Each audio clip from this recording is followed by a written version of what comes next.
Livy, Book 37. 31. The defeat alarmed Antiochus. Deprived of his mastery of the sea, he had no confidence in his ability to defend his distant territories, and he ordered his garrison to be withdrawn from Lysimachia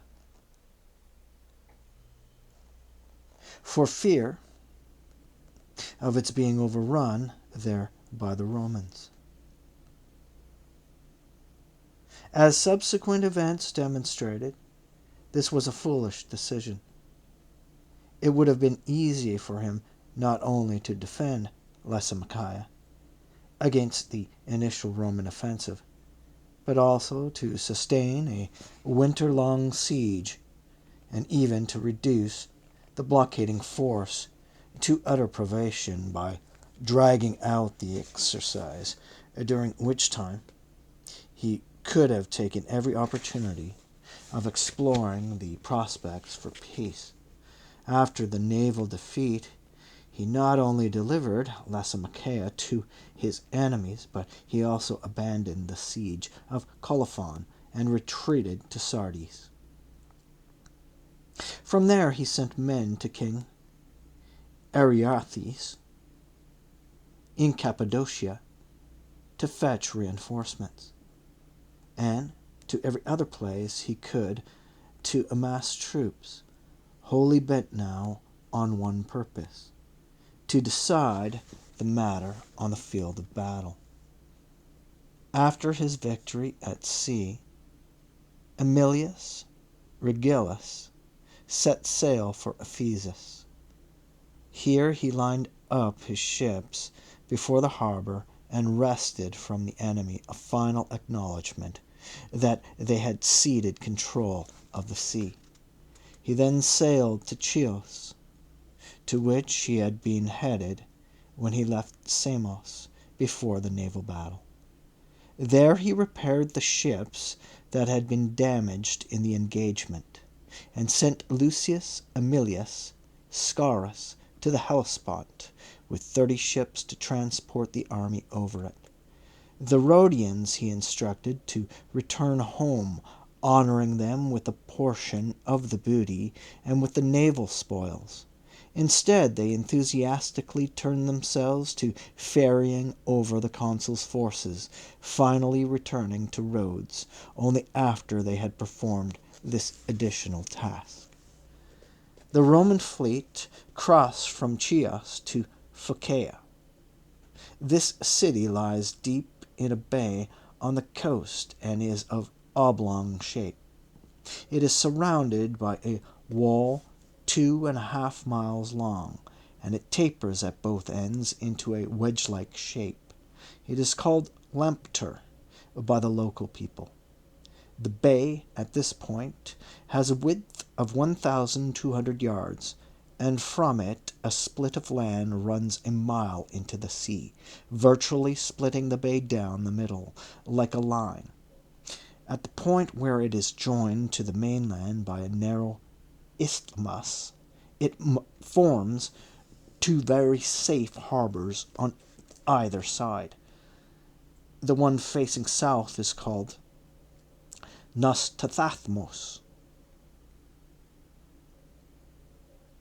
No, that would be Nostathmos. Nostathmos, or Nostathmos, spelled Nausthathmos.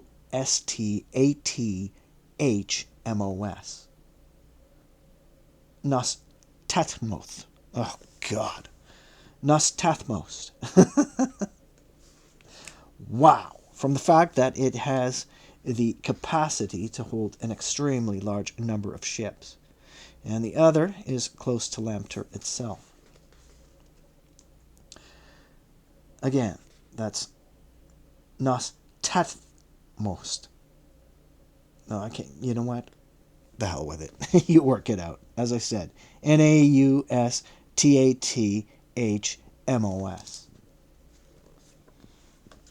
I feel like cursing and swearing. Anyway, 32.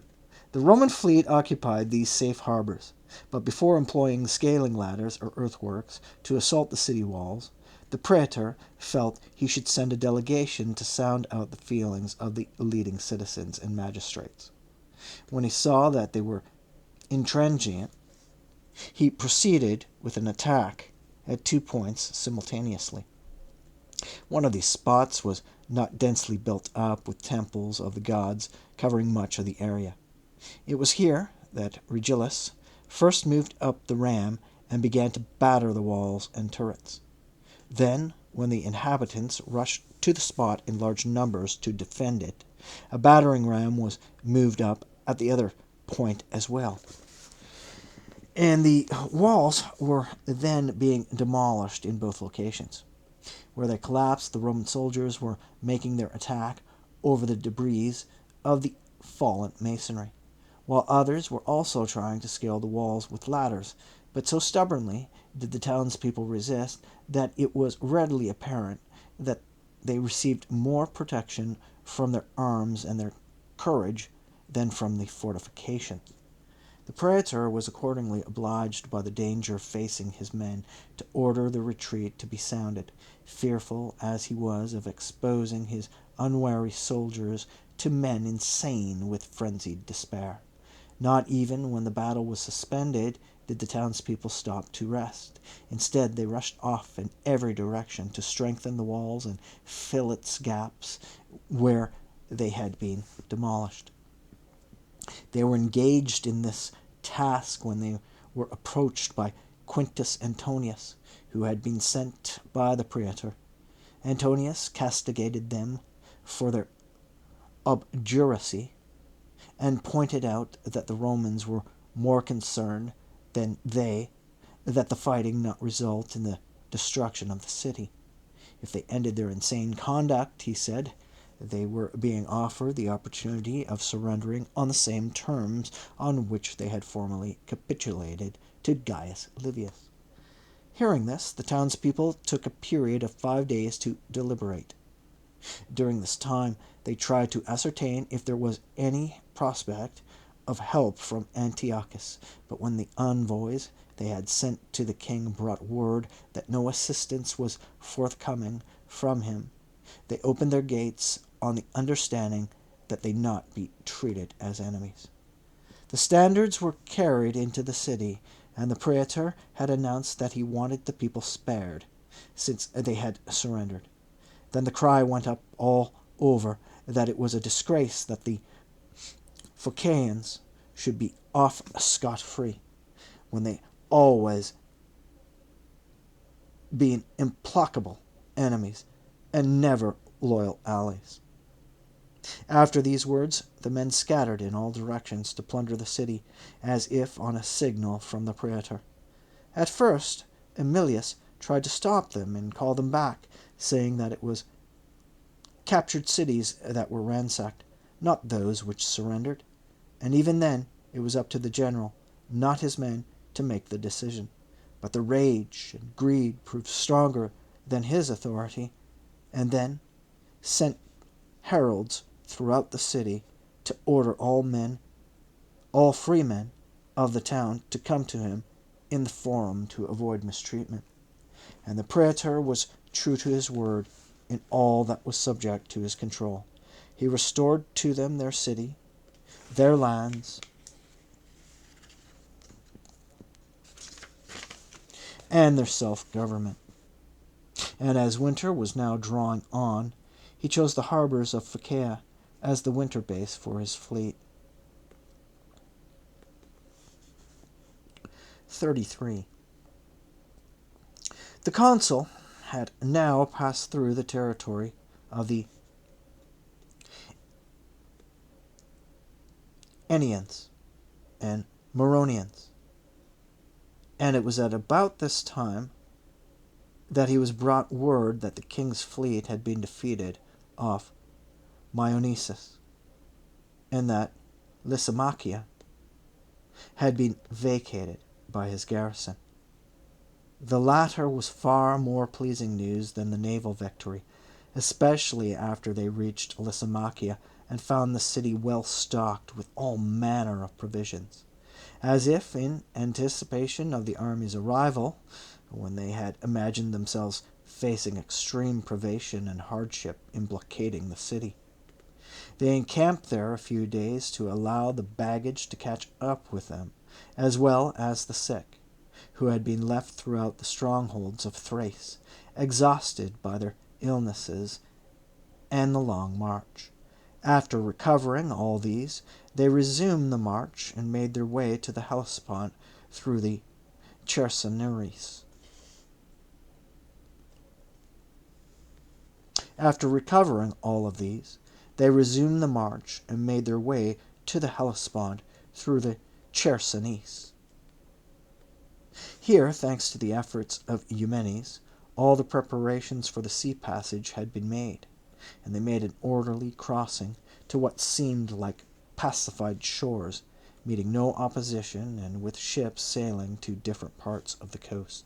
This actually boosted the confidence of the Romans. They could see that they had been allowed a crossing to Asia, which they had anticipated would involve heavy fighting. After this, they remained in camp on the Hellespont for some time, because it so happened that the days of the moving of the shields, when there is a religious injunction against traveling, had come round. Those same days had also occasioned Publius Scipio's separation from the army. The religious obligations touched him more personally because he was a Salian priest, and he too caused delay for the army until he caught up. 34.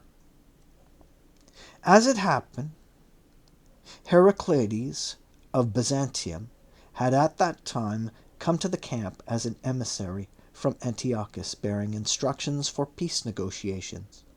He was led to high hopes of gaining peace by the fact that the Romans, who, he had believed, would make for the king's encampment at a rapid pace as soon as they reached Asia, were in fact taking their time and delaying matters. Heraclides decided to approach Publius Scipio first, rather than the consul, and such had been his orders from the king. It was in Scipio that Antiochus had placed his greatest hopes. The man's magnanimity, and the fact that he had had more than enough glory, made him particularly forgiving, and, apart from that, the whole world knew the kind of victor he had been in Spain, and after that in Africa. There was also the fact that his son was a prisoner of war in the king's hands. There is, as often, little agreement among the authorities on where, when, and in what circumstances the son was taken prisoner. Some say that he was intercepted by the king's ships while he was making for Oreus from Chalcis at the beginning of the war. Others claim that his capture dates to a time after the crossing to Asia, when he had been sent on a reconnaissance mission towards the king's camp with a Phrygian squadron.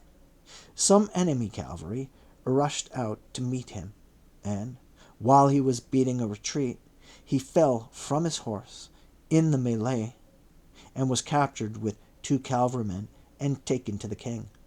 On one point there is general agreement. Had a state of peace existed then between the king and the Roman people, and personal ties of hospitality between him and the Scipios, the young man could not have received kinder and more considerate treatment than he did.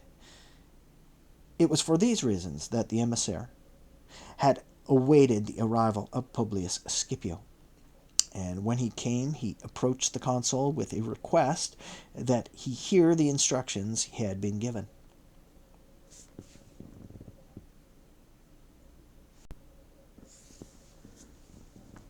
"35. A full council was convened, and the emissary was given an audience. Many delegations had previously gone to and fro in search of peace, he said, but without result, and yet he felt confident of gaining a treaty for the very reason that those previous embassies had achieved nothing. For in those conferences, Smyrna, Lampsacus, Alexandria, Troas, and, in Europe, Lysimachia, had been contested items.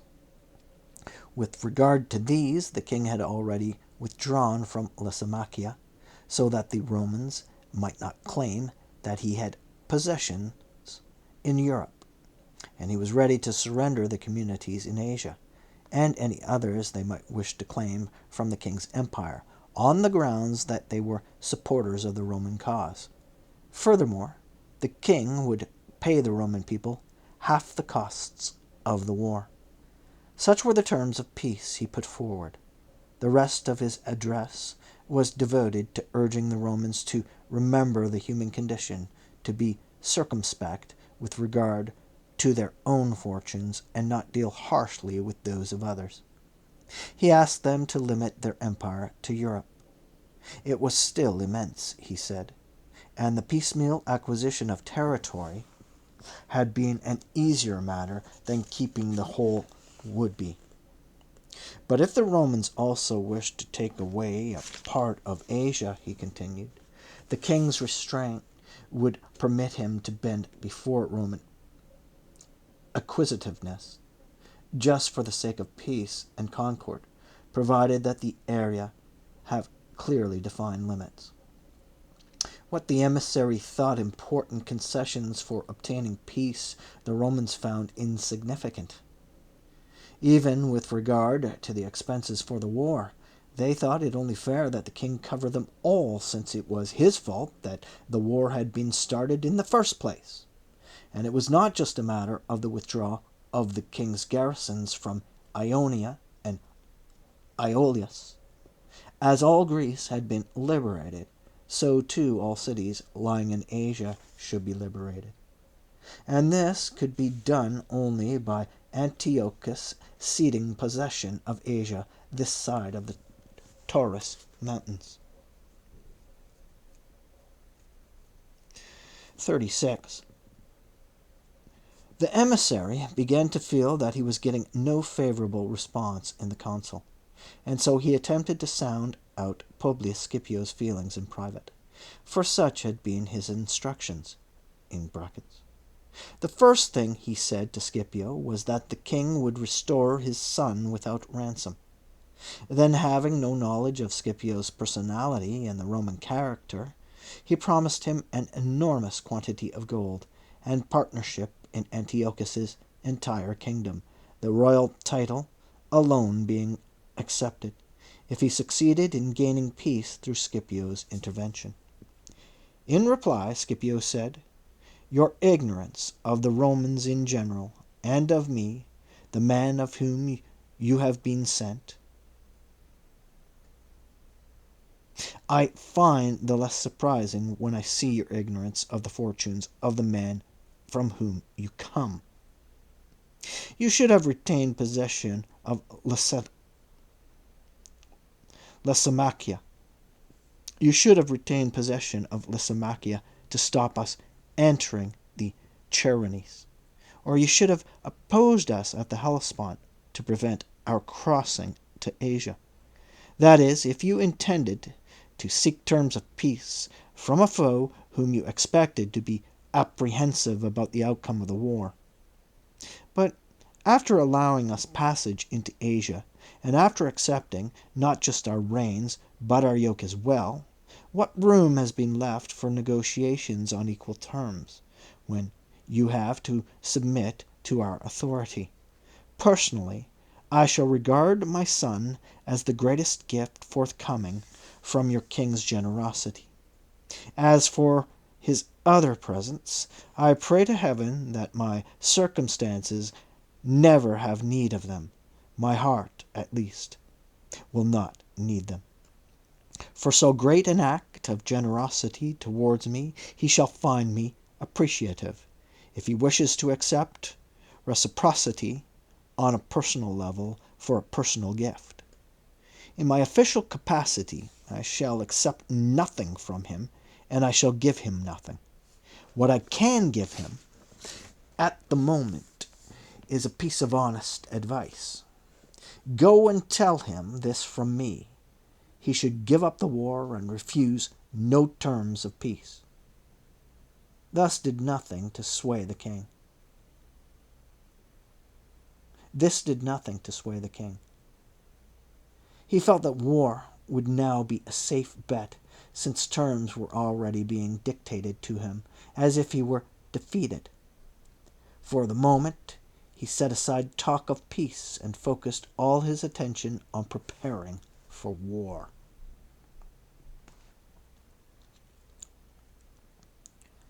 (37) When all had been prepared for carrying through his plans, the consul moved from his base camp and came first to Dardanus, and after that to Rhoeteum, the people of both communities pouring out to meet him. From there he advanced to Ilium and encamped in the plain beneath its walls. He went up to the city and to its citadel and offered sacrifice to Minerva, protectress of the citadel.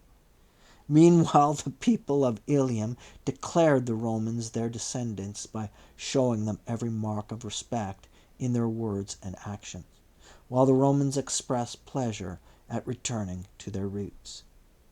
Setting off from Ilium, they reached the source of the river Caicus after 5 days' march.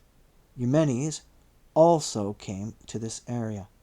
He had attempted to bring his fleet back to Elea from the Hellespont to pass the winter, but facing contrary winds he failed to round the promontory of Lecton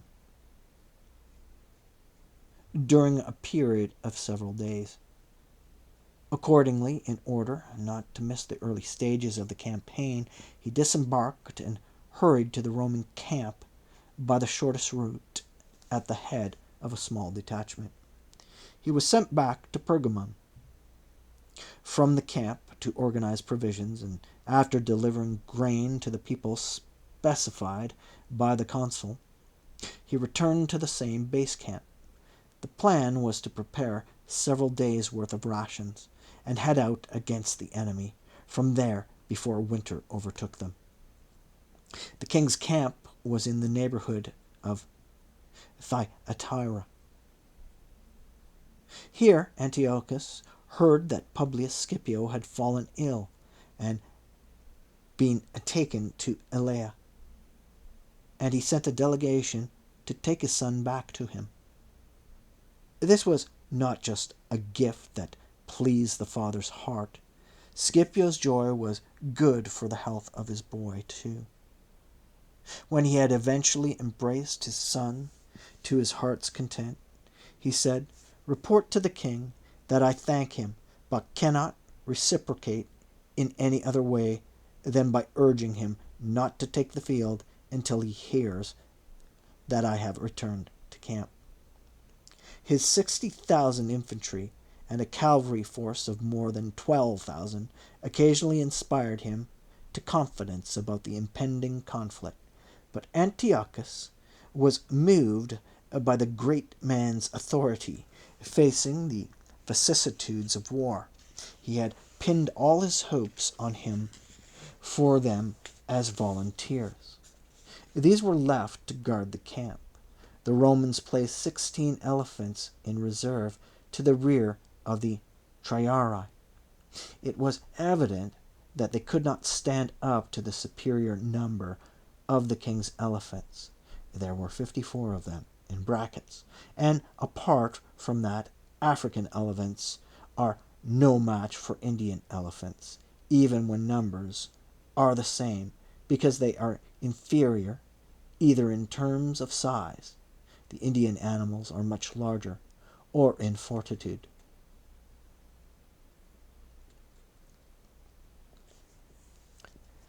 (40)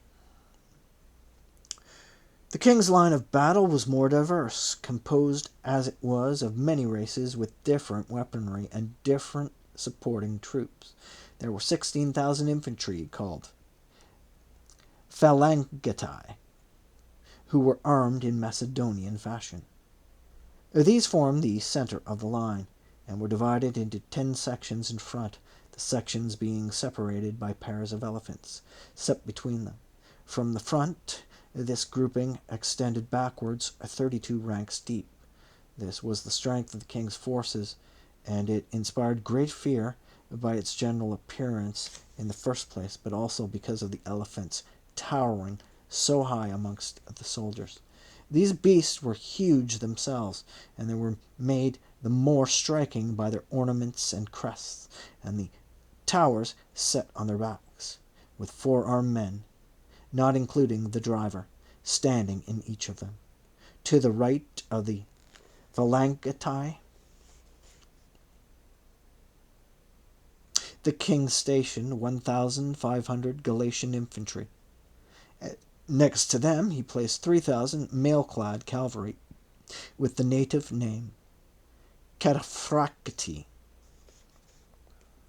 Added to these was a squadron of some 1,000 cavalry, which they called the Agema. These were Medes, hand-picked men, with an admixture of cavalry from many races in the same region. Flanking these, and kept in reserve, was a herd of 16 elephants. On the same side, the wing being extended a little, was the royal company, called the Ager Aspids, after the kind of arms they bore. Next came the Dehai, 1,200 mounted archers. Then the light infantry, 3,000 strong, made up of Cretans and Trallians in roughly equal numbers. And attached to these were 2,500 Mysian bowmen. The end of the wing was composed of a mixture of Syrtian slingers and Elymaian archers, totaling 4,000 men. On the left wing, the Phalangetai were flanked by 1,500 Galatian infantry and 2,000 Cappadocians, with armor similar to theirs. These had been sent to the king by Ariathares. In brackets. That's spelled Ariarathes.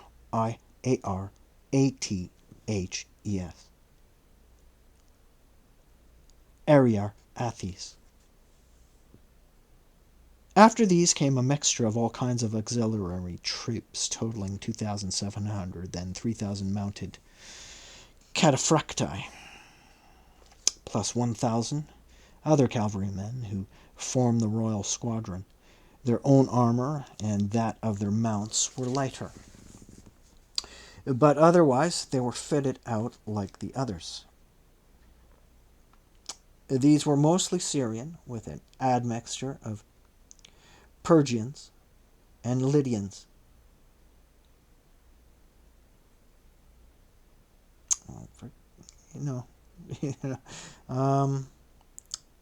Okay.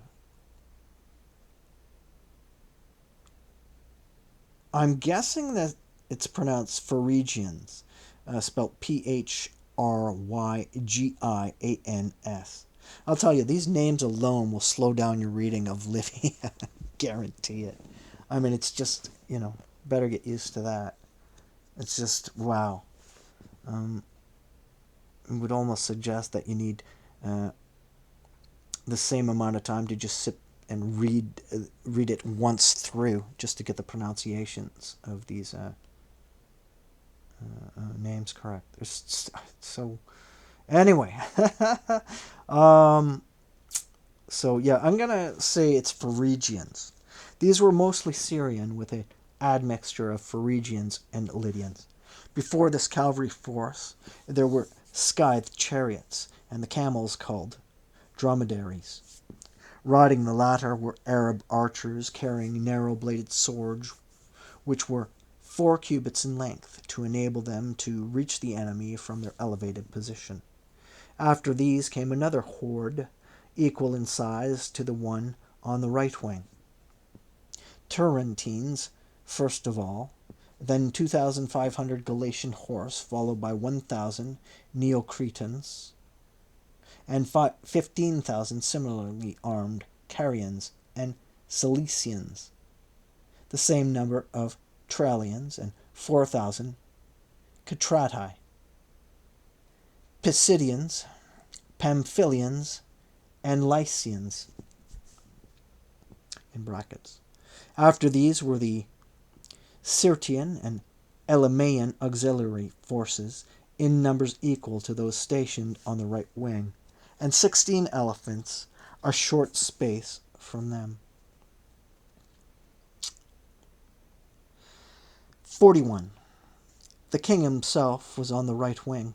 On the left he put in command his son Seleucus, and his brother's son Antipater. The center of the line was assigned to 3 men, Minio, Zeuxis, and Philip, the master of the elephants.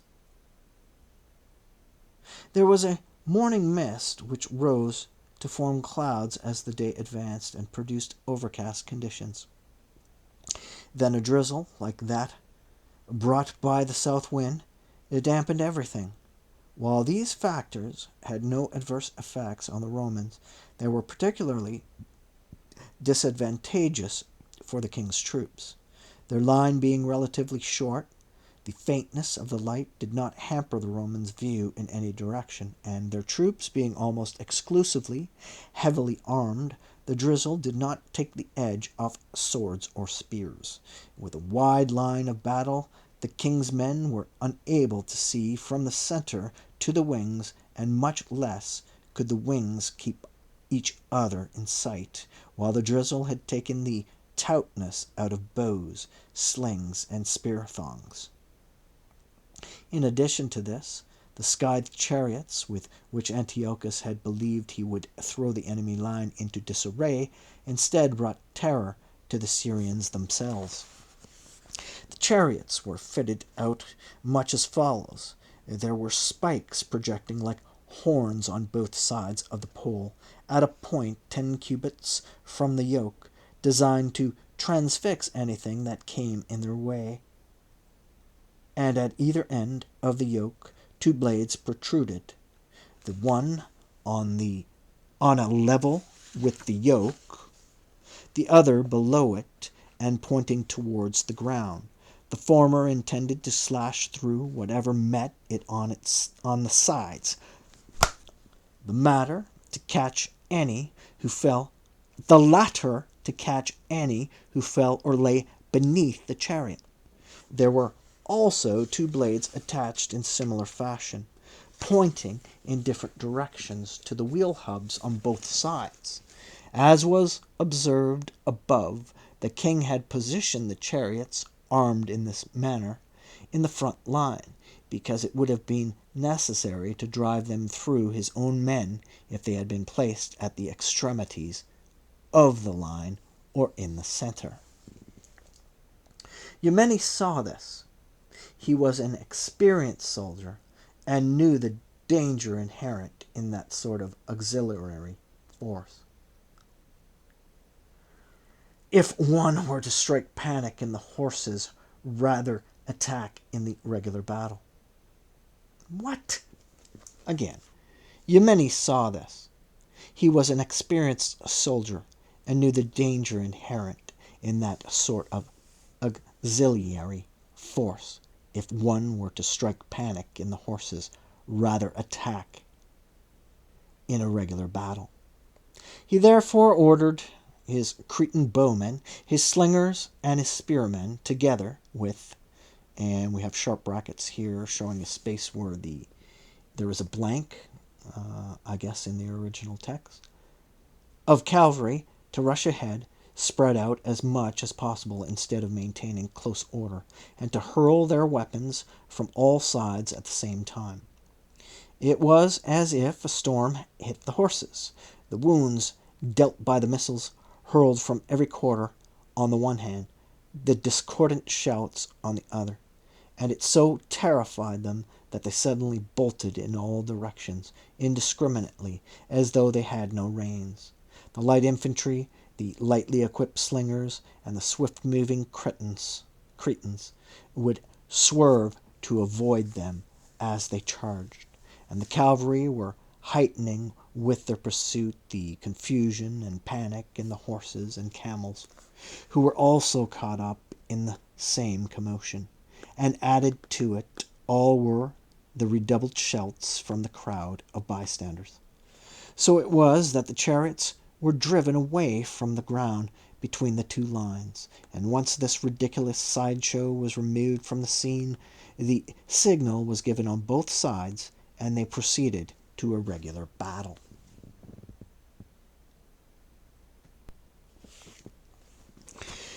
"42.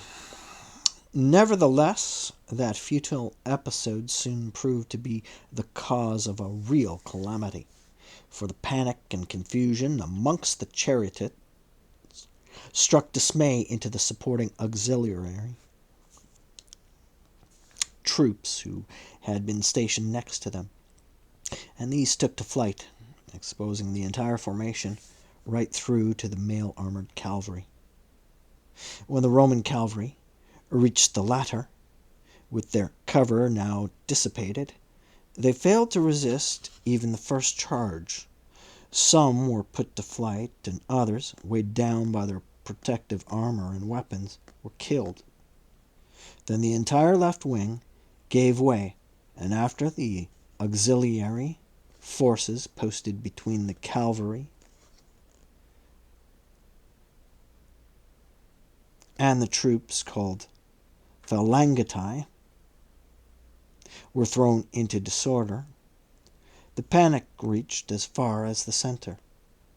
The ranks in this quarter were now reduced to confusion, and the use of their long spears, called sarissai by the Macedonians, was obstructed by their own men fleeing through the lines, whereupon the Roman legions advanced and hurled their javelins at their disordered foe. Not even the elephants positioned amongst the enemy could unnerve the Roman soldiers, who, after the African wars, were now accustomed to sidestepping the charging animal and showering javelins upon it from the side, or else slashing its hamstring with the sword, if they could get close to it. But now the center had been almost completely brought down at the front, and the auxiliary troops had been encircled and were being cut to pieces from the rear. Then the Romans discovered that their comrades were in flight on the other side, and heard their panicking shouts close to the camp itself. In fact, Antiochus could see that on his right flank, because the Romans were trusting to the river, there were no auxiliaries apart from 4 squadrons of cavalry, and that the latter were leaving the bank exposed by sticking close to the main body of their comrades. He therefore launched an attack on this position from the right wing, using his auxiliary troops and mail-armored cavalry, not merely exerting pressure on the front, but also encircling the wing on the side of the river, and driving in from the flank as well. Eventually, the cavalry were routed, and then the nearest of the foot soldiers were driven back to the camp in headlong flight. 43. In command of the camp was the military tribune Marcus Aemilius, son of Marcus Lepidus, the one who became Pontifex Maximus a few years after this. Aemilius hastened with his entire garrison to the point where he saw his comrades in flight, and ordered these first to stop and then to return to the fight, berating them for their panic and shameful flight. Next came threats. They were rushing blindly to their own destruction if they did not obey his command, he said. And finally he gave his men the signal to cut down the leading fugitives and use sword thrusts to drive back into the enemy the horde that was following them. The fear this inspired was greater than the other, and conquered it. The danger on both sides at first made them halt. Then they returned to the fray, and Emilius, with his garrison, which comprised 2,000 stalwart men, resolutely opposed the king's vigorous pursuit. When Eumenes' brother, Attalus, saw his comrades fleeing on the left, and the commotion evolving around the camp, he made a timely appearance on the scene with 200 cavalry from the right wing, where the enemy's left had been driven back with the first assault. On seeing the men whom he had just witnessed in flight now returning to battle, as well as another horde of men streaming forward both from the camp and the battle line, Antiochus wheeled round his horse to flee. And so the Romans, victorious on both wings, pushed forward to plunder the camp, clambering over mounds of corpses which they had piled up, especially in the center of the line, where the flight had been hindered both by the vigor of the enemy's finest troops and the weight of their arms. With Eumenes' cavalry in front, and the rest of the horse following them, they pursued the enemy throughout the plain, killing those at the rear as they overtook him. But a greater handicap for the fugitives was their own disorder, caught up as they were amongst chariots, elephants, and camels. When they broke ranks, they would crash into each other like blind men, and were then trodden under by the charging animals. In the camp, too, there were casualties on a massive scale, almost greater than in battle.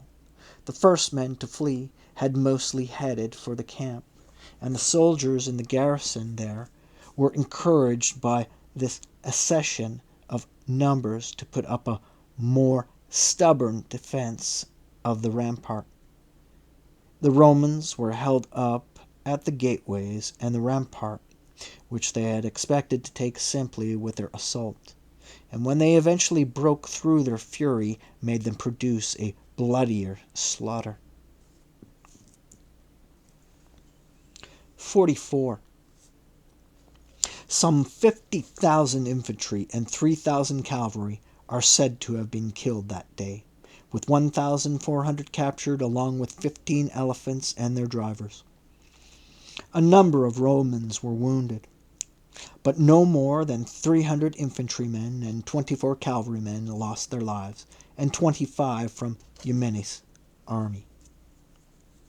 On that day the victors plundered the enemy camp and returned to their own with a rich booty. The following day they proceeded to strip the bodies of the enemy's dead and herd together the captives. Ambassadors now came from Thyatira and Magnesia near Sipylus to surrender their cities. Antiochus was in flight with a few men, but more gathered around him on the actual journey, so that he arrived at Sardes about midnight with a small group of armed men. Then told that his son Seleucus and a number of his courtiers had gone on to Apamea. He headed for Apamea himself at the 4th watch with his wife and daughter, leaving the defense of the city of Sardes to Zenon and putting Timon in command of Lydia. The authority of these commanders was disregarded, and following an agreement struck between the townspeople and the soldiers in the citadel, a deputation was sent to the consul.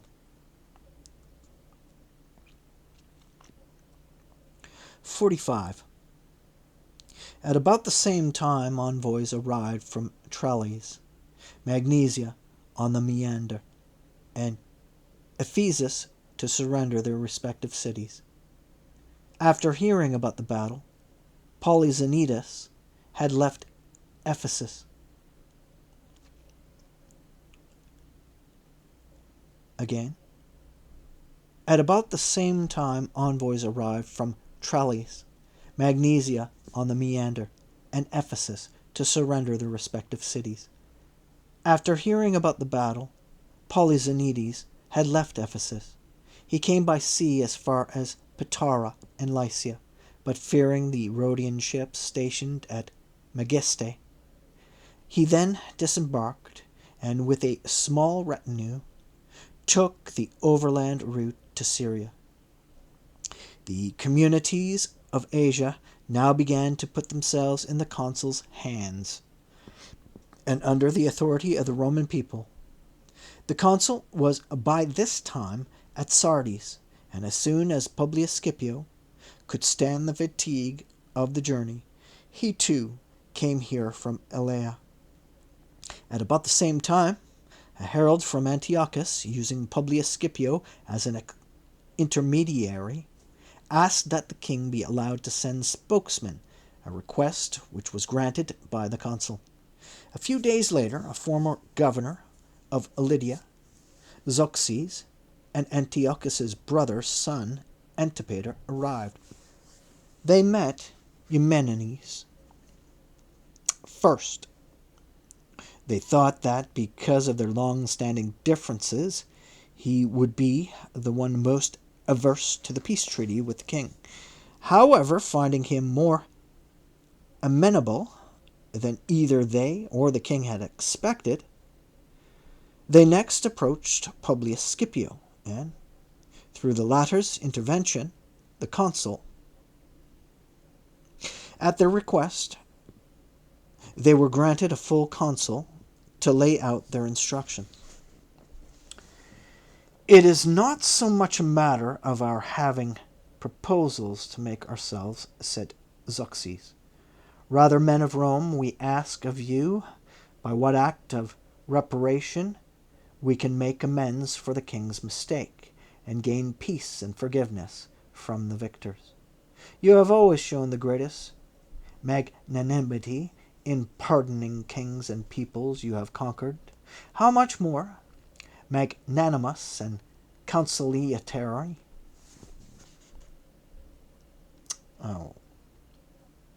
how much more magnanimous and conciliatory should your conduct be after this victory which has made you rulers of the world. You should now lay aside the quarrels you have with any mortals whatsoever, and just like the gods show consideration and indulgence to the human race. The response to be made had already been decided before the arrival of the envoys, and it was agreed that Africanus should make it. Africanus is said to have spoken more or less as follows. We Romans possess as a gift of the gods those things which it is in the gods' power to give. Our spirit is controlled by our own will, and we have kept this and still keep it constant, notwithstanding the vagaries of fortune. Success has not inflated it, nor has misfortune diminished it. As witness to this fact, to pass over others, I might cite for you your comrade Hannibal.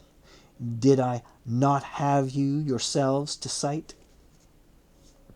After we crossed the Hellespont, and before we saw the camp of the king and his line of battle, at a time when we both faced the same chances in war and the outcome of the conflict was uncertain, at that point you made overtures for peace, and we put before you terms as equals to equals.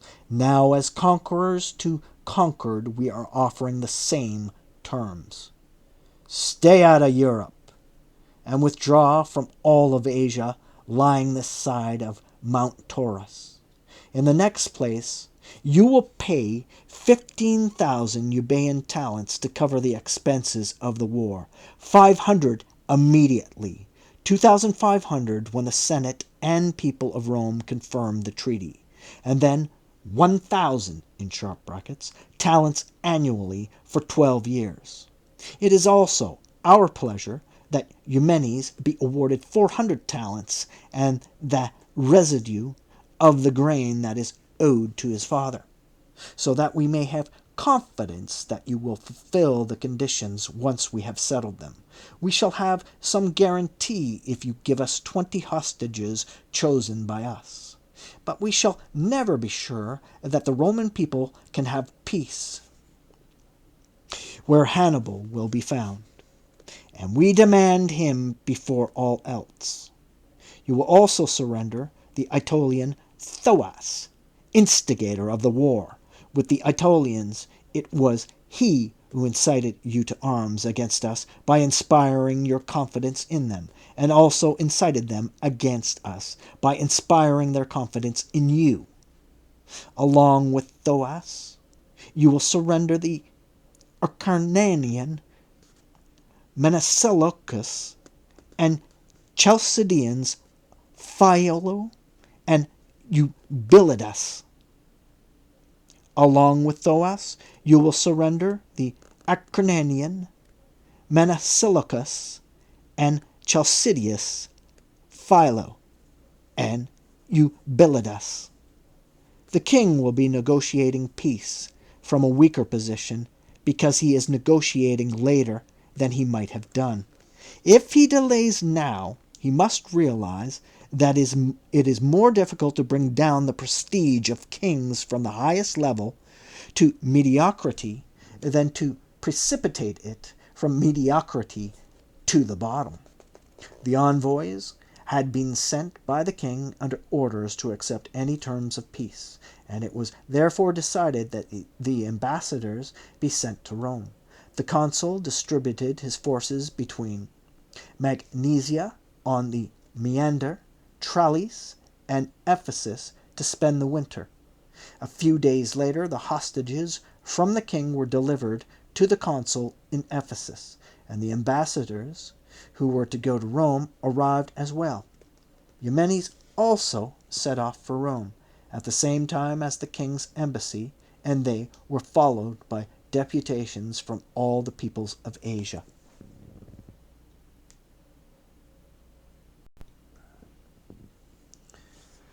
'46.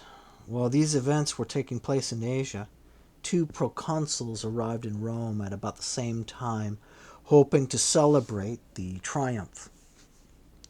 Quintus Minucius came from Liguria, and Manius Acilius from Aetolia. The Senate heard accounts of their exploits. Minucius was refused a triumph, while Acilius was voted one by a large majority, and he rode into the city in triumph over Antiochus and the Aetolians. Borne before him in that triumph were 230 military standards, 3,000 pounds of uncoined silver, 113,000 Attic 4 drachma coins, 249,000 coins stamped with the cista, and many embossed silver vessels of great weight. Acilius also included in his procession silver furniture that had been the king's, some splendid clothing, 45 golden crowns that had been gifts from allied states, and all manner of booty. He had following him 36 important prisoners of war, officers of the Aetolians and of the king. A few days before this, the Aetolian leader, Democritus, who had escaped from prison by night, stabbed himself with a sword on the bank of the Tiber before the guards who were chasing him could catch him. In brackets. All that was missing were soldiers to attend his chariot. Apart from that, the triumph was splendid as a spectacle and as a celebration of Achilles' achievements. Or Acilius. Achilles, Acilius. Tomato, tomato. Sorry. The euphoria of the triumph was curtailed by bad news from Spain. There had been a defeat in the war against the Lusitanians at the town of Lyco in the territory of the Bastitani. Fighting under the command of the proconsul Lucius Aemilius, 6,000 men of the Roman army had lost their lives, and the rest had been driven in panic within the palisade of their camp. After barely managing to defend this, they were brought back by forced marches like fugitives to pacified territory. Such was the news from Spain. Envoys from Placentia and Cremonia in Gaul were ushered into the Senate by the praetor Lucius Aurunculeius. They complained about their dearth of colonists, some of whom had been lost as casualties of war, others through disease, while yet others had abandoned their colonies because they had had enough of having Gauls as neighbors. The Senate decreed that if he agreed, the consul Gaius Laelius should enroll 6,000 households to be divided between the colonies involved, and that the praetor Lucius Aurunculeius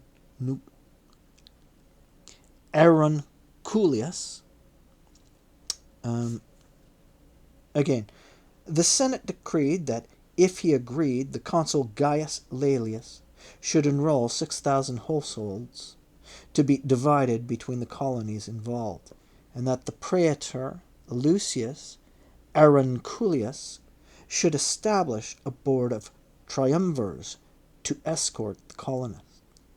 Chosen for this were Marcus Attilius Serenus, Lucius Valerius Flaccus, son of Publius, and Lucius Valerius Tapo, son of Gaius Valerius Tapo. 47. Not long after this, as the time for the consular elections was drawing near, the consul Gaius Laelius returned to Rome from Gaul. He not only followed up the senatorial decree passed in his absence by enrolling colonists to supplement the populations of Cremona and Placentia, but he also made the proposal, which the Senate ratified on his recommendation, that 2 new colonies be founded in what had been territory of the Boii.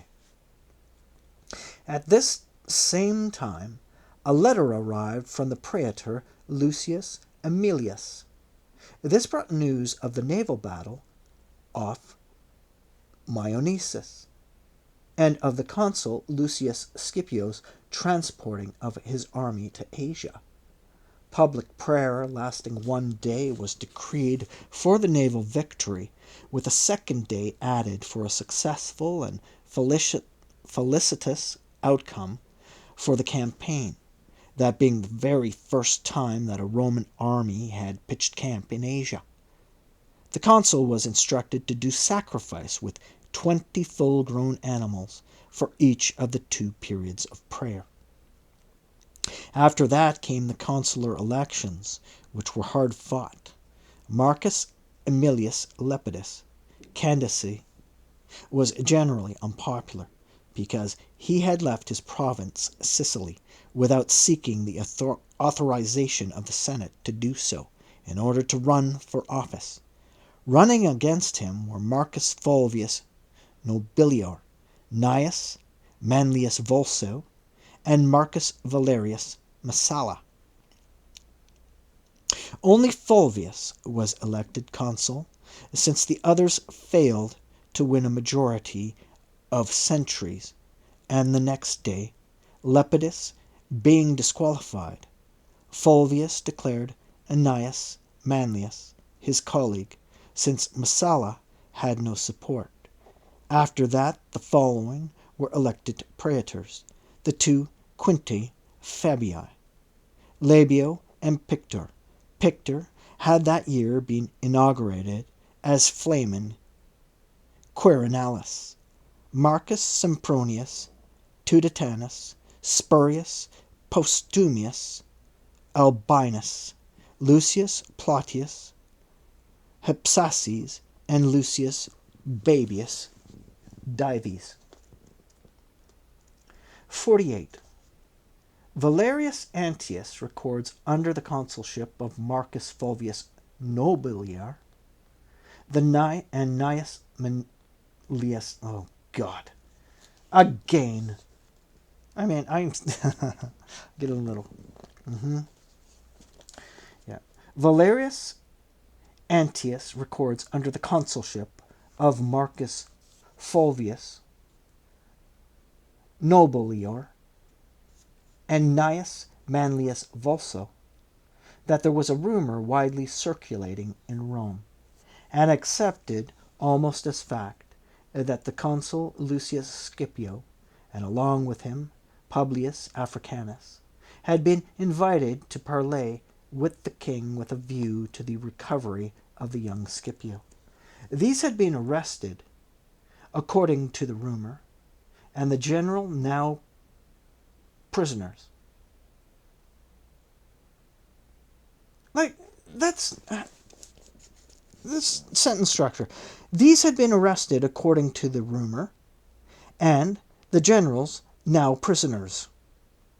The generals now prisoners. Okay. All right. That's, yeah, right. Okay. Obey the commas. Must be getting tired. These had been arrested according to the rumor, and the generals now prisoners. A Syrian army had been immediately led to the Roman camp, which was then stormed, with the Roman troops being nearly wiped out. As a result, the Aetolians had gained some confidence and had refused to discharge their treaty obligations. Their leaders had left for Macedonia, Dardania, and Thrace to hire mercenary forces, and Aulus Terentius Varro and Marcus Claudius Lepidus had been sent from Aetolia to Rome by the propraetor Aulus Cornelius to report on the situation. Claudius then appends to the piece of fiction that Aetolian envoys were interrogated on a number of matters in the Senate, including the source from which they had heard about the capture of the Roman generals in Asia by Antiochus and about the annihilation of the army. The Aetolians are supposed to have answered that their information had come from their own ambassadors, who had been with the consul. Having no other source for this rumor, I feel the tale is neither to be accepted as true nor rejected out of hand.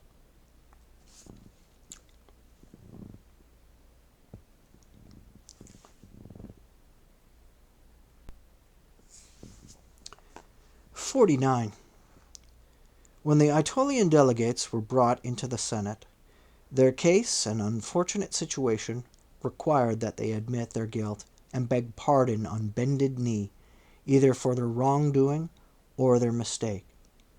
Instead, they began by listing their services to the Roman people, and they adverted their valor in the war with Philip in almost reproachful tones.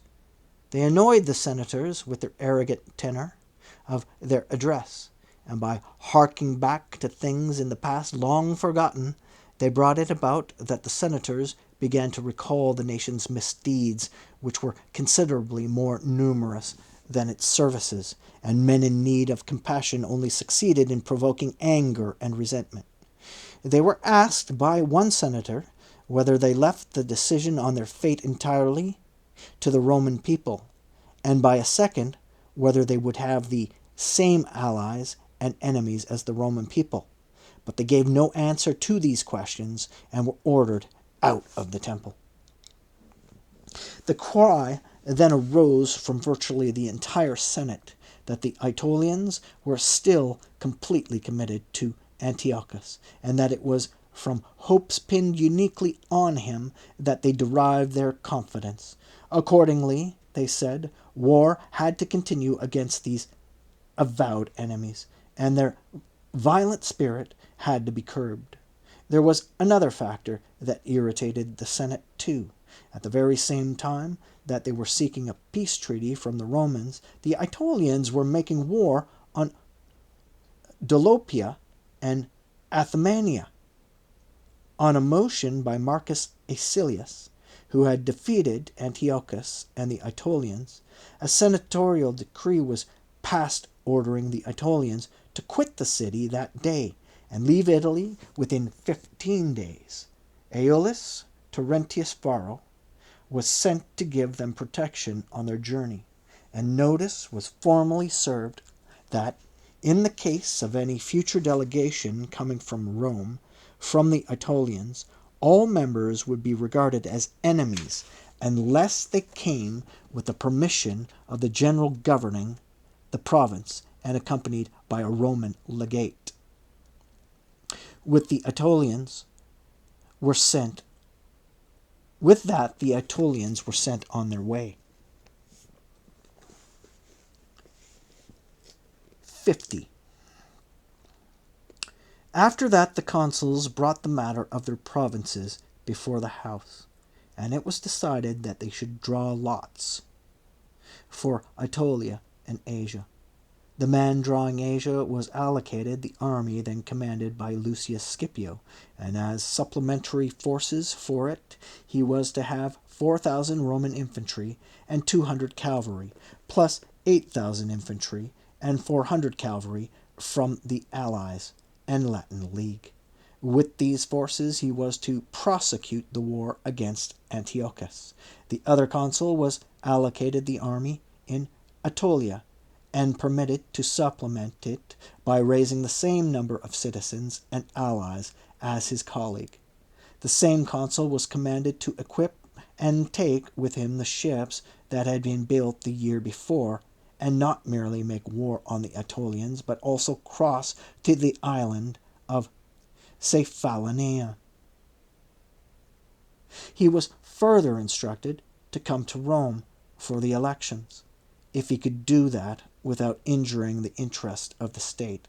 For apart from the need to replace annual magistrates, it was also the Senate's wish that censors be elected. If anything held him back, he was to inform the Senate that he could not present himself in time for the elections. In the allotment, Aetolia came to Marcus Fulvius, and Asia to Gnaeus Manlius. The result of the Praetorian sortition which followed was as follows. Spurius Postumius Albinus, urban and foreigners, jurisdictions. Marcus Sempronius Tuditanus, Sicily. Quintus Fabius Pictor, Flamen, Quirinalis, Sardinia. Quintus Fabius Labio, the Fleet. Lucius Plautius Hypsaeus, hither Spain. Lucius Babius Dives, farther Spain. Sicily was allocated a single legion, and the fleet then stationed in the province, and orders were given for the new praetor to requisition from the Sicilians 2 tithes of grain, one of which he was to dispatch to Asia, and the other to Aetolia. Orders were given for the same quantity to be levied from the Sardinians, the grain to be shipped to the same armies as that from Sicily, to supplement his forces for service in Spain. Lucius Babius was given 1,000 Roman infantry and 50 cavalry, together with 6,000 infantry and 200 cavalry from the Latin League. For hither Spain, Plautius Hypsaeus was granted 1,000 Roman infantry and 2,000 infantry and 200 cavalry of the Allies and the Latin League. The 2 Spains were each to have a legion plus the aforementioned additional forces of the previous year's magistrates. Gaius Laelius saw his imperium extended for a year, and he retained his army. Publius Iunius, propraetor in Etruria, also had his imperium prolonged a year, and he kept the army that was in the province, as did Marcus Tucius, propraetor in Bruttium and Apulia.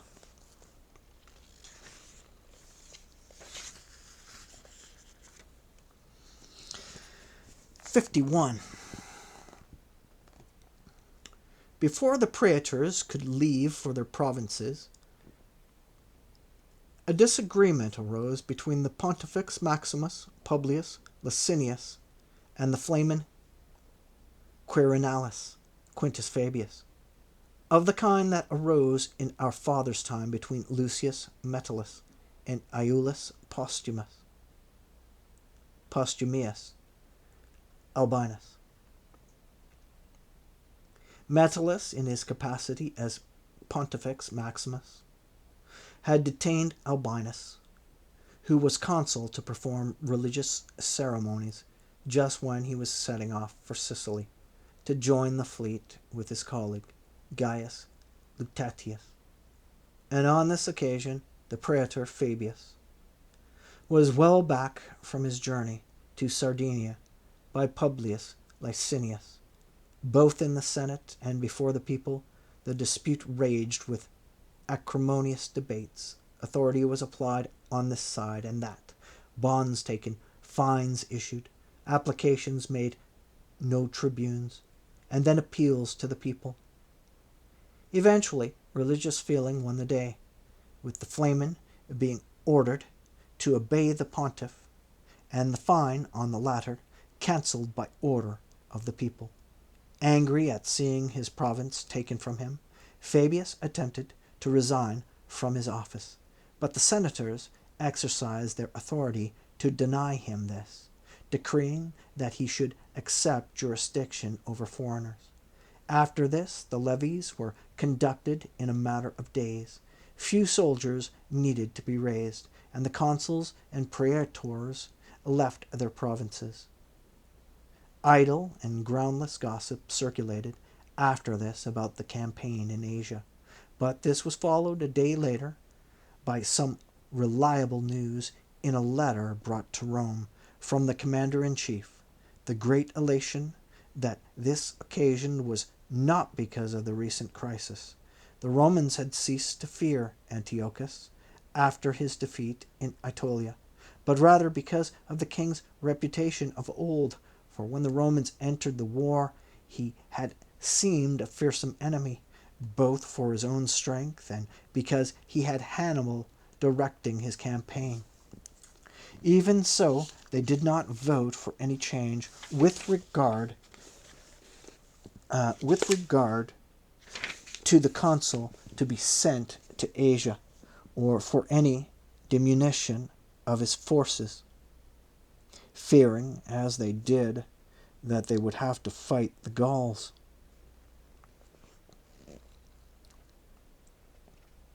(52) Not much later, Lucius Scipio's officer, Marcus Aurelius Cotta, came to Rome with emissaries from Antiochus and Eumenes, and the Rhodians arrived as well. Cotta gave an account of the events in Asia, first in the Senate and afterwards on the order of the senators in an assembly of the people. A 3-day period of state prayer was thereupon decreed, with orders given for the sacrifice of 40 full-grown animals. After this, before all other business, Eumenes was giving an audience with the Senate. He briefly thanked the senators for delivering his brother and himself from the siege and for rescuing his kingdom from the aggression of Antiochus, and he congratulated them on their military success on land and sea, on defeating and routing Antiochus, taking his camp from him, and driving him first from Europe and afterwards from Asia, this side of the Taurus Mountains. He then declared that he wanted the Romans to know of his services to them from their generals and officers, rather than from his own account. There was unanimous applause for this from all the senators, who, nevertheless, told him to put aside his modesty in the matter and state what he felt was a fair reward for him from the Senate and people of Rome. For the Senate, they said, would then act to meet his request as far as it could, and in accordance with his desert, all the more promptly and generously. In reply, The king said that if he were being offered a choice of rewards by people other than the Romans, and if he had simply been given the opportunity of consulting the Roman Senate, he would happily have availed himself of that august body's advice to avert the possibility of his appearing to have been too extravagant in his ambitions, or too lacking in restraint in his requests. But now it was the Romans themselves who were to make the reward, and it was all the more appropriate that they themselves be the judges of how generous they should be towards him and his brothers. The members of the Senate were not in the least put off by these comments from their insistence that he speak for himself.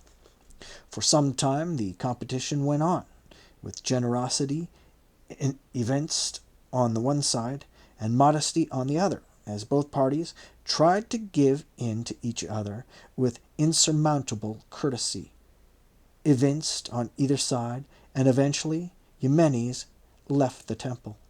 The Senate clung to its opinion, declaring that it was inconceivable that the king should be unaware of his aspirations and aims when he came.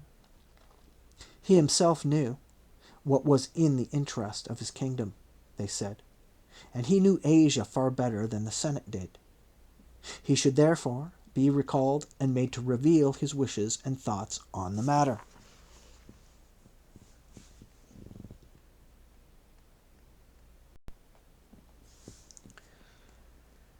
"53. The king was brought back to the temple by the praetor and told to take the floor. I should have continued with my silence, members of the Senate, he said, did I not know that you would soon be calling upon the Rhodian delegation, and that after you had heard them, I would be obliged to speak. To tell the truth, what I have to say is made the more difficult by the fact that their demands are going to be such that, apart from appearing not to disadvantage me, they will not even seem to be serving their own interest. For they will plead the cause of the Greek states, and will say that these should be freed. If this is granted, who can doubt that they will deprive us not only of the states that will be liberated, but also of those which have long been paying tribute to us, while they themselves will nominally have them as allies beholden to them for this great favor, but in reality as people subject to their rule and at their command? And for heaven's sake, when aspiring to power of this magnitude, they will pretend that there is nothing at all in it for them. They will be saying this is simply the proper course for you, one consistent with your past record. You will have to make sure that you are not hoodwinked by these arguments of theirs, and see to it that you not only avoid humbling some of your allies to an unfair and excessive degree, while you overvalue others, but also that men who have borne arms against you do not find themselves better off than your allies and friends.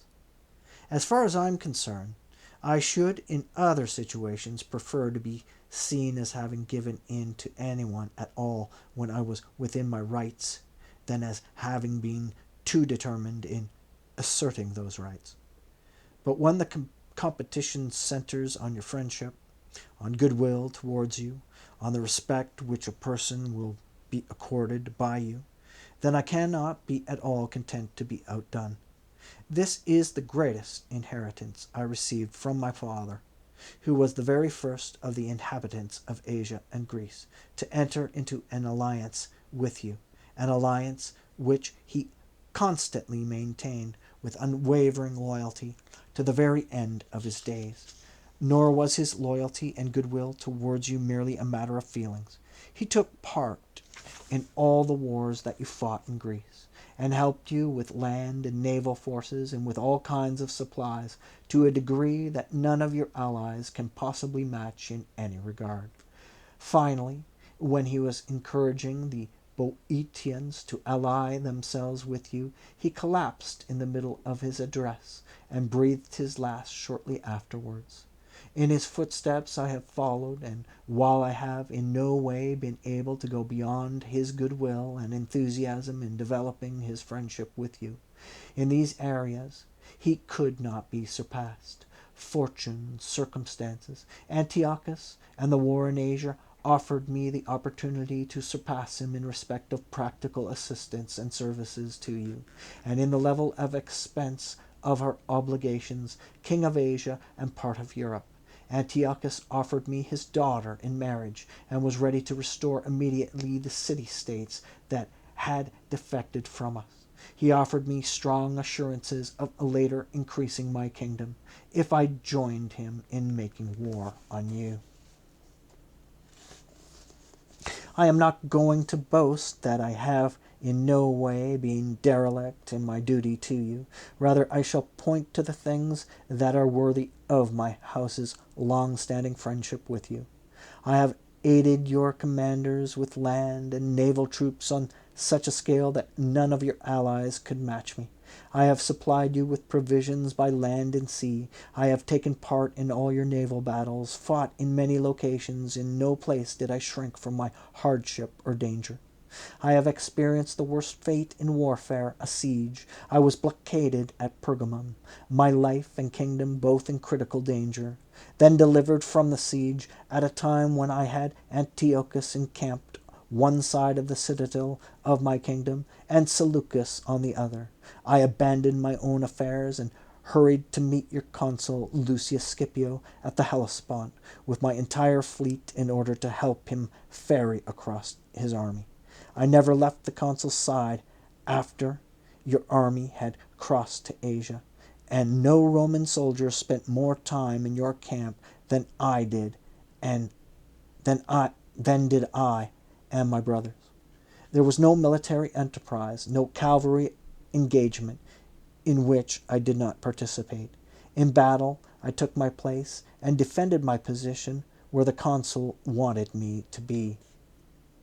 Members of the Senate, I am not going to say who in this war can stand comparison with me in terms of services to you.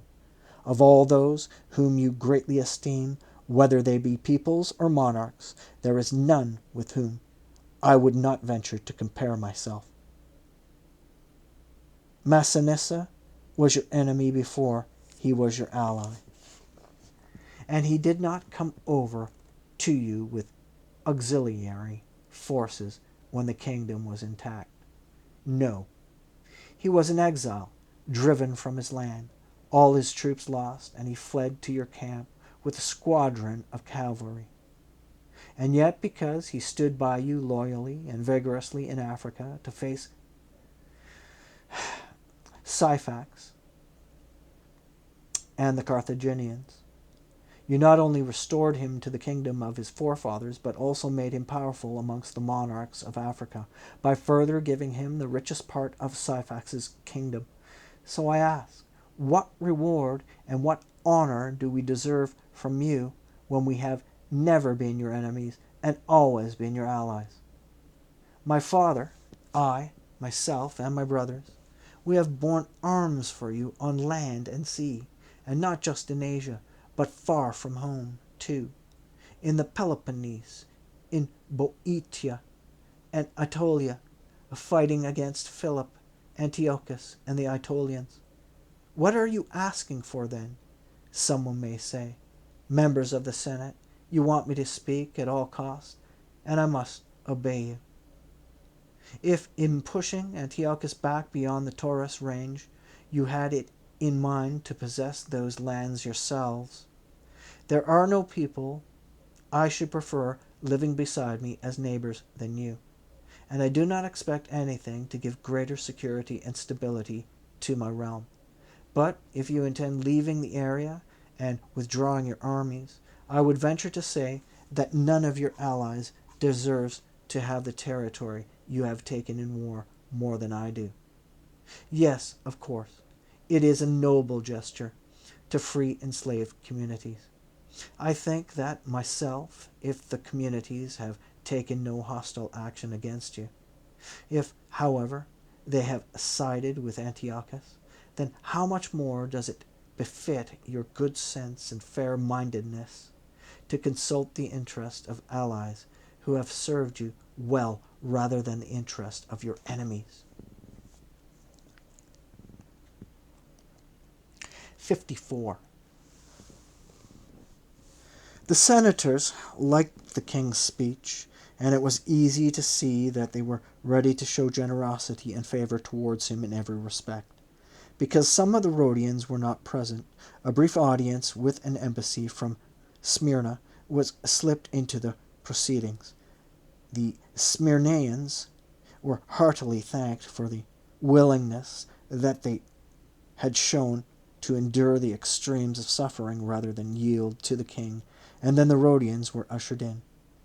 The leader of the delegation began with a discussion of the origins of the Rhodian alliance with the Roman people and services rendered by the Rhodians first in the war against Philip, and then in that against Antiochus.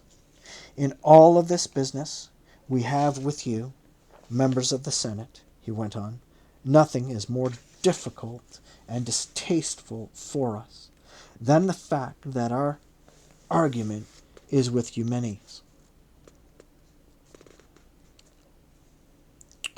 For he is the only king with whom our community has very close ties of hospitality, on a private level as individual, and what causes us more concern on a public level as well. But what separates us, members of the Senate, is not our feelings for each other, but the overwhelming facts of the situation. We are free men also, advocating the freedom of others, while monarchs want to see everything enslaved and under their power. However, be that as it may, the greatest problem for us is our respect for the king, and not the difficulty of the argument or the likelihood of its presenting you with complex deliberation. For if delivering free communities into slavery were the only means you had of honoring a king who was an ally and a friend, and who had deserved well of you in this very war, the rewards for which are now being discussed, in that case your deliberation would be problematical, for fear that you might either send away a friendly king without appropriate honor, or depart from your established practice and sully the glory won in the war with Philip by subjecting so many communities to slavery. In fact, fortune splendidly releases you from this necessity of curtailing either your gratitude to a friend or your own glory. By the favors of the gods, your victory is as remunerative as it is glorious, so that it can easily deliver you from this debt, as you may call it. For Lycaonia, the two Phrygias, all Pisidia, the Chersonese, and all the regions of Europe around it are in your power. The addition of any one of these can greatly augment Eumenes' kingdom. Giving all of them to him could put him on a par with the most powerful of kings. Accordingly, you have the scope to enrich your friends with the spoils of war without abandoning your principles. You can call to mind the reason you gave for your war, first against Philip, and now against Antiochus.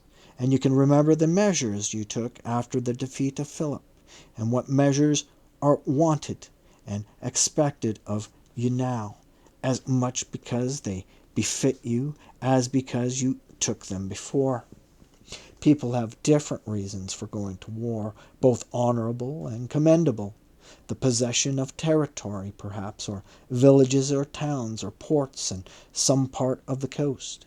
In your case, you have not harbored ambitions for such possessions before having them in your control, and not that the world is in your power, you cannot harbor them. Again, In your case, you have not harbored ambitions for such possessions before having them in your control, and now that the world is in your power, you cannot harbor them. What you have fought for is respect and prestige in the eyes of the entire human race, which has long considered your name and empire as standing next to those of the immortal gods. It may be that it is more difficult to protect what took great effort to obtain and acquire. You have undertaken to protect from enslavement to a king the independence of an ancient people well known because of the fame of its achievements, and because everyone holds in esteem its culture and its arts. This defense of an entire race, which you have taken under your protection and guardianship, you should maintain in perpetuity. The cities on the ancient soil are no more Greek than their colonies, which left there for Asia in the past. The change of land did not change their national character or culture. All our communities have presumed to enter into respectful competition with their parents and founders in every noble art and area of excellence. Several of you have been to the cities of Greece and those of Asia, apart from our greater distance from you. We are in no way inferior to them.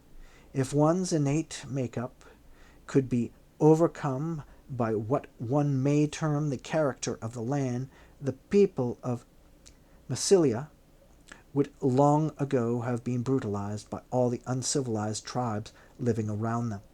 But we are told that they are held in as much honor and are deservedly shown as much respect by you as if they were living in the very heart of Greece. They have preserved pure and untouched by contact with their neighbors not only their spoken accent, dress, and overall appearance, but above all their culture, laws, and character. The limit of your empire at present is the Taurus range. Nothing short of the point ought to seem distant to you. Your jurisdiction should stretch from here as far as your weapons have reached. Let the barbarians have the monarchies they love. The orders of their masters have always served in place of the rule of law for them. Greeks have their own fortunes, but your temperament. They once had an empire too, won by their own strength, but now they want the seat of power to remain forever where it is currently situated. They are satisfied to have their liberty protected by your arms, since they cannot protect it by their own. Yes, it is true that some states sympathized with Antiochus, so did others earlier with Philip, and so did the Tarentines with Pyrrhus. Not to add other peoples to the list, Carthage is free with their own laws, members of the Senate. Just consider the obligation on you set by this precedent.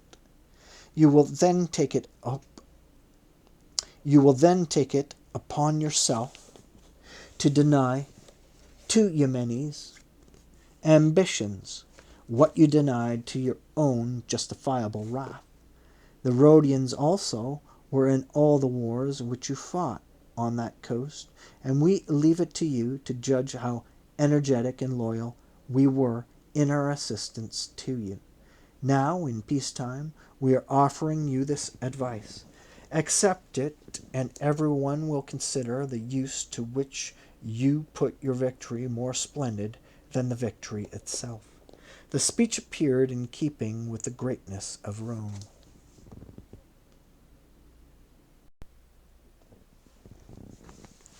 55. After the Rhodians, the ambassadors of Antiochus were summoned. These followed the usual pattern of people asking for pardon. They admitted the king's error, and begged the senators to pay more heed in their deliberations to their own clemency than to the guilt of the king, who had more than paid the penalty for his actions. Finally, they asked them to ratify their authority the peace treaty granted by the commander Lucius Scipio, on the terms specified by him. The Senate did vote for the acceptance of the peace treaty, and a few days later the people endorsed it. The treaty was struck on the Capitol with the head of the legation, Antipater, who was also the son of Antiochus's brother. After that, the other delegations from Asia were also heard.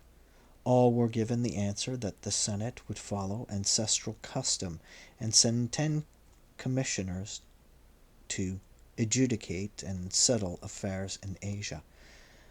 However, they were informed that the essence of the settlement would be that Eumenes would be awarded the lands this side of the Taurus range that had been within the bounds of Antiochus's kingdom, with the exception of Lycia and Coria, as far as the river Meander, which would belong to the state of Rhodes. The other communities of Asia that had paid tribute to Attalus would also pay it to Eumenes, and those that had been tributary states of Antiochus would be independent and free of tax.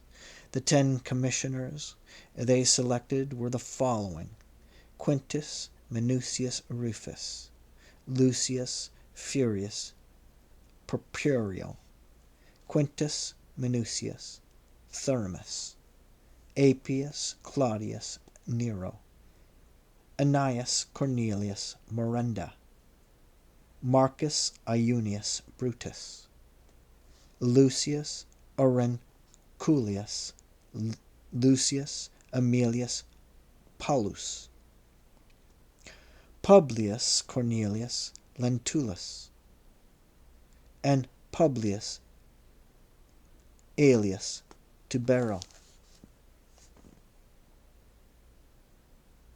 56. These commissioners were given discretionary powers to judge disputes arising locally, but the guiding principle established by the Senate was that the following go to Eumenes: all Lycaonia, and 2 Phrygias.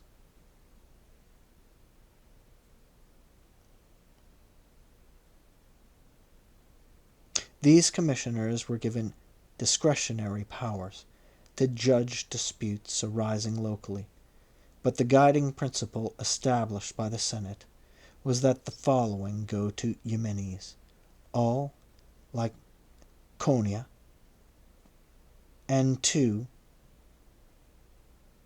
Phrygias, and the royal forest of Mysia, Lydia, and Ionia, apart from those towns which had been independent on the day of the battle with Antiochus, and Magnesia by Sipylus was mentioned by name in brackets.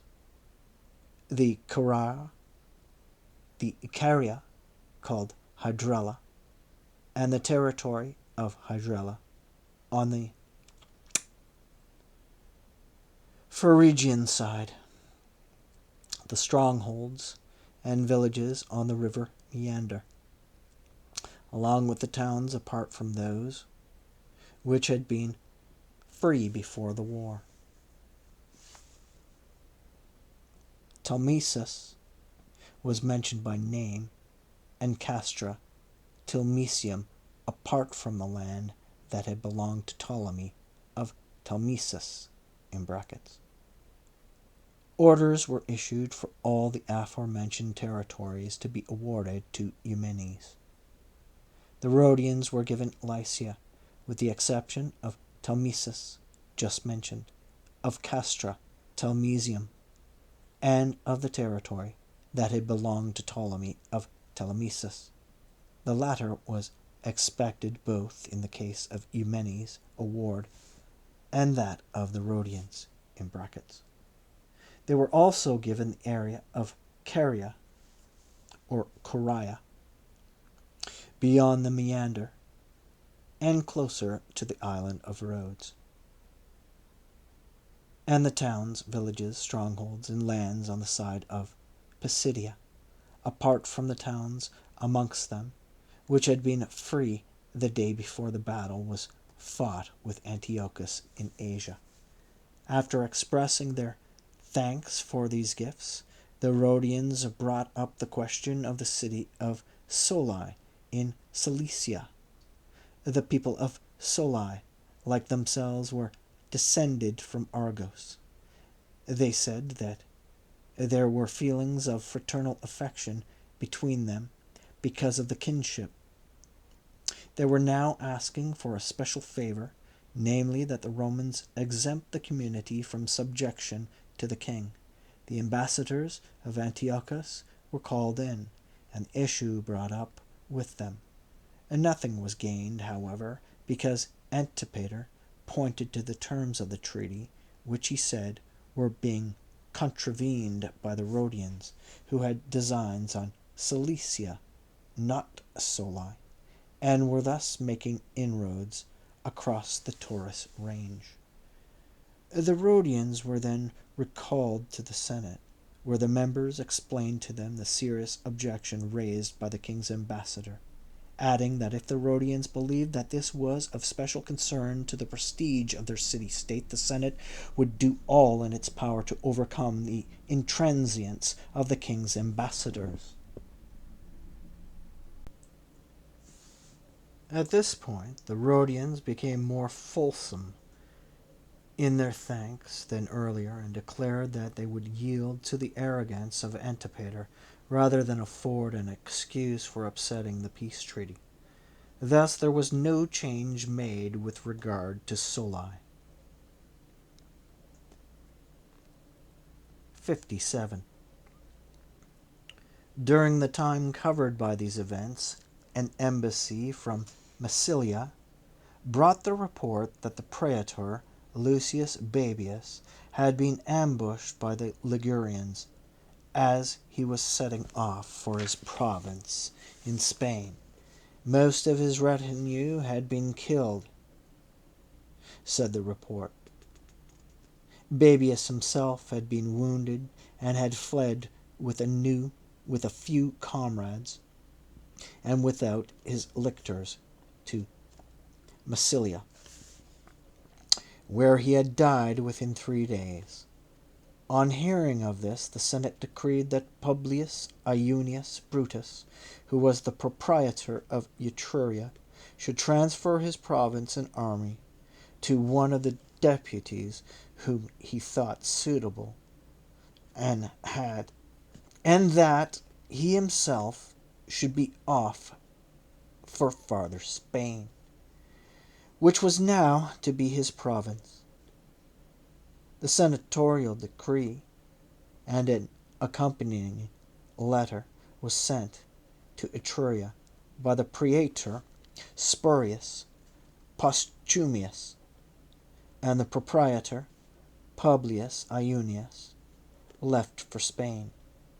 In this province, Lucius Aemilius Polus, who later won great renown for his defeat of Perseus, in brackets, had the previous year been less than successful in his military enterprises, and some time before his successor arrived, he put together a makeshift army and engaged the Lusitanians in pitched battle. The enemy were scattered and put to flight, with 18,000 of their troops killed, 2,300 taken prisoner, and the camp taken by storm. Word of this victory brought some tranquillity to the situation in Spain. On the 30th of December of the same year, the triumvirs Lucius Valerius Flaccus, Marcus Attilius Serenus, and Lucius Valerius Tapo established a Latin colony at Bononia, as authorized by the senatorial decree. 3,000 men were taken there, and cavalrymen were granted 70 acres each, the other colonists 50.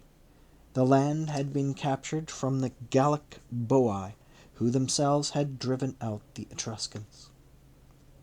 The same year, There were a large number of distinguished candidates for the censorship.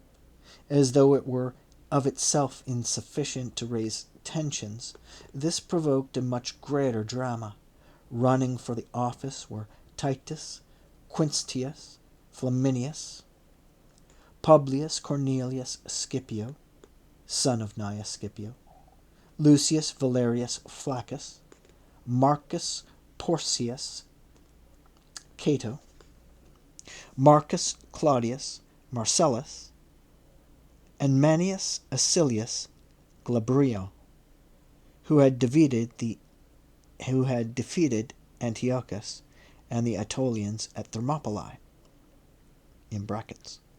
Popular support was inclining most towards the last mentioned because he had considerable largesse, by which he had secured the endorsement of a large number of men.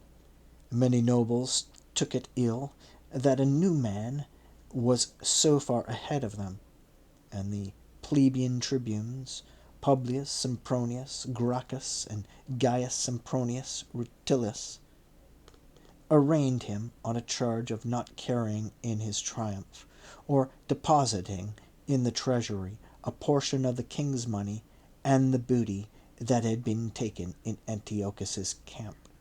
The testimony of officers and military tribunes was conflicting, and eyes fell on Marcus Cato as a witness more than anybody else, though the authority conferred on him by a career of unswerving morality was diminished by his white toga. Cato, called to give evidence, stated that he had not seen in the triumph the gold and silver vessels that he had seen with the rest of the royal plunder when the camp was taken.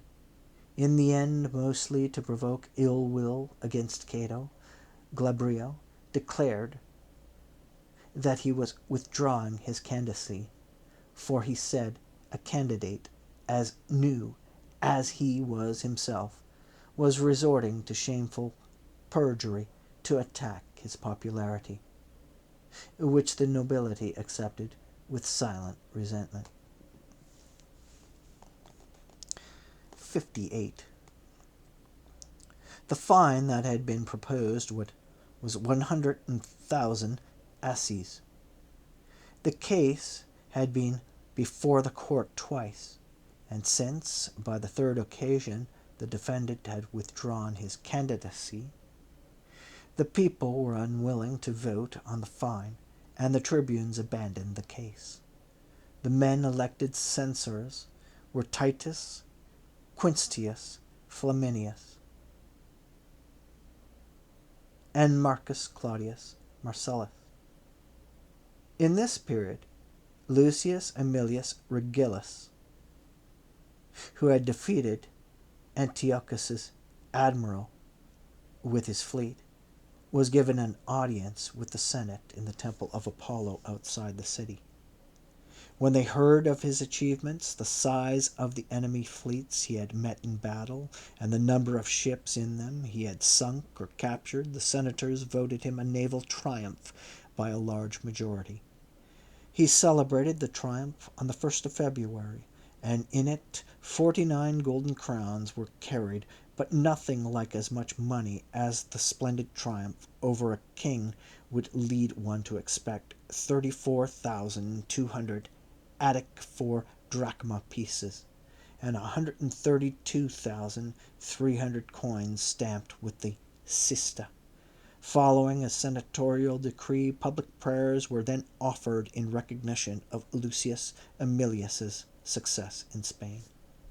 Not long after this, Lucius Scipio came to the city with a request that he be named Asiaticus.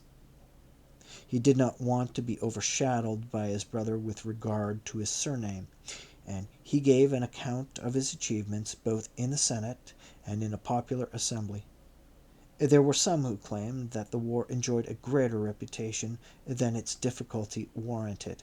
It had been finished off with a single notable encounter, and furthermore the battle at Thermopylae had prevented the glory of that victory from coming to bloom. But to look at it fairly, the battle at Thermopylae was more with Aetolians than it was against the king, for it was with a fraction of his forces that Antiochus fought there. In Asia, the strength of all Asia stood with him, with auxiliary troops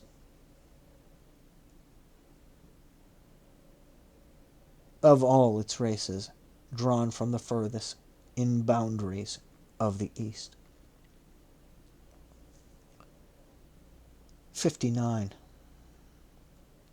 There was therefore justification for the greatest possible honor being paid to the immortal gods, because they had made the victory easy as well as great, and also for the commander being awarded a triumph.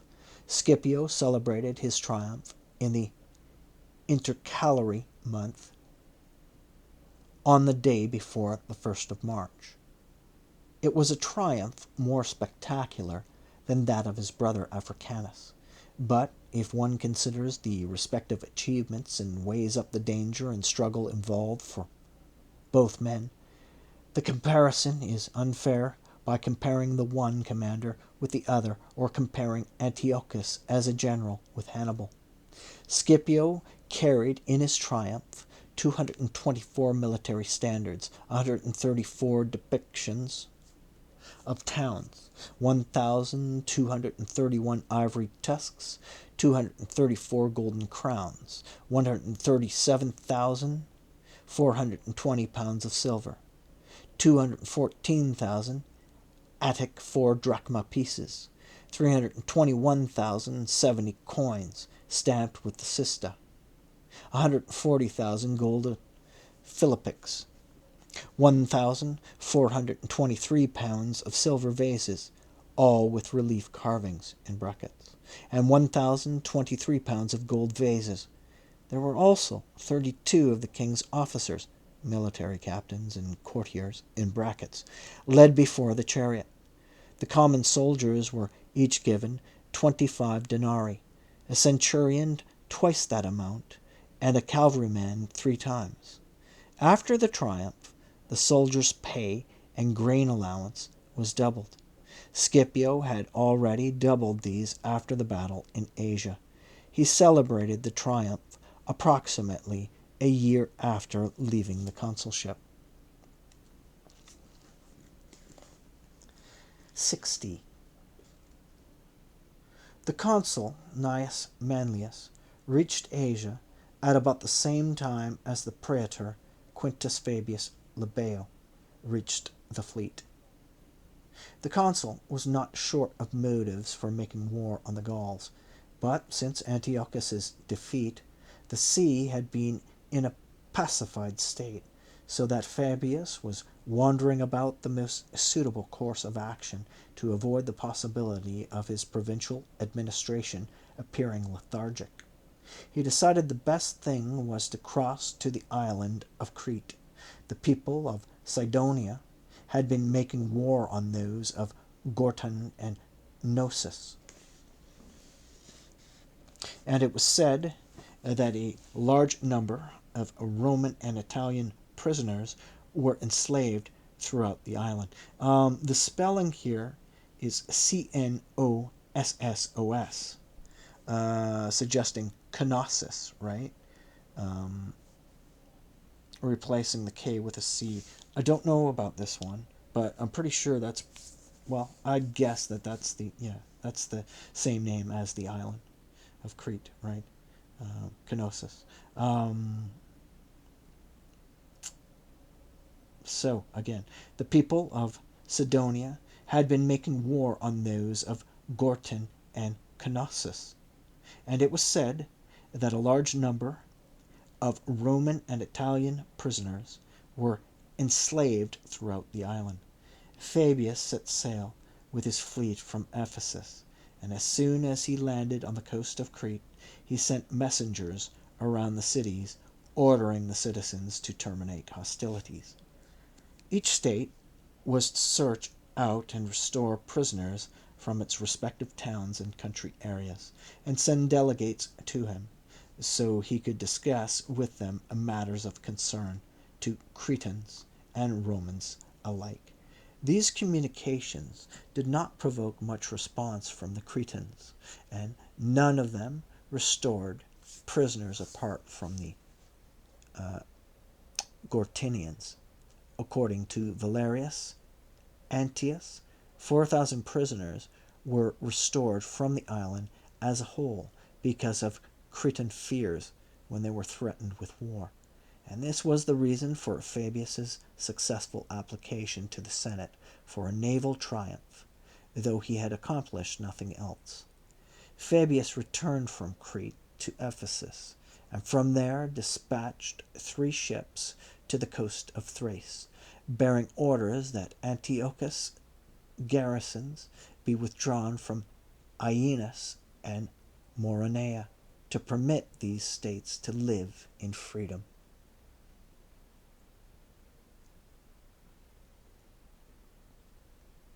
End of Livy's Book 37.